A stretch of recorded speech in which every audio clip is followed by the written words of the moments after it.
Hepinize selam dostlar. Bugünler biz Fenerbahçe kariyeri elleri dostlar biz çalışacağız ki her şey biz Fenerbahçe için biz Duran'ı transfer edelim. Fenerbahçe'ye oğullar Şampiyonlar Ligası'nın teslimatlarında Duran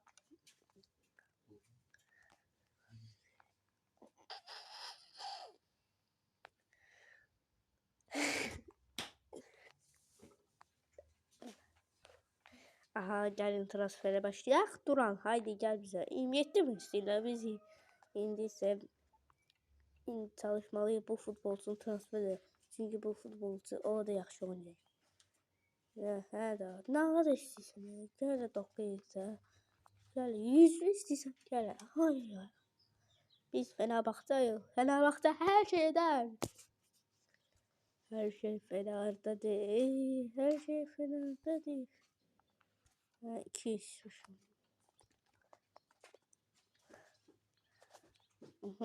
Sonra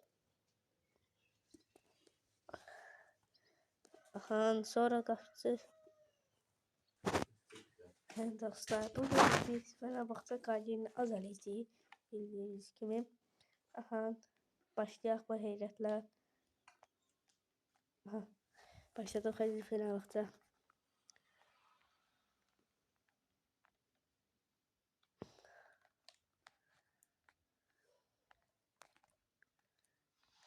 Usay Talişk arkadaşlar. Üst bir Fenerbahçe qabaqdadır.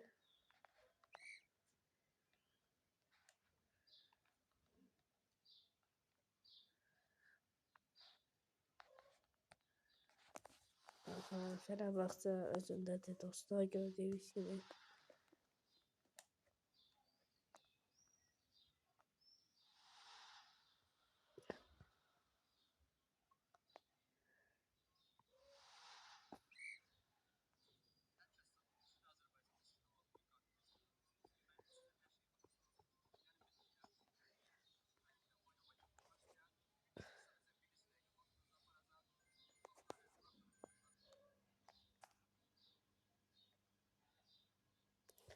Dostlar bugün bu sonuncu oyunumuzda yani sizinle 3 tane değerimiz var ama devam edeceğiz.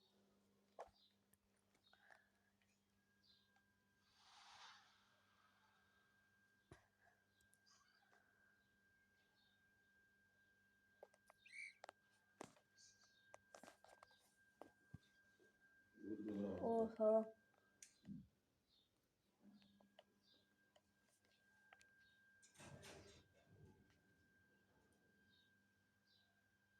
Yani dostlar devam.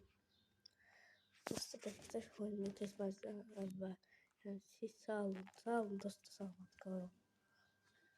Kanala abone olun ve like atmayı unutmayın. Sağ olun.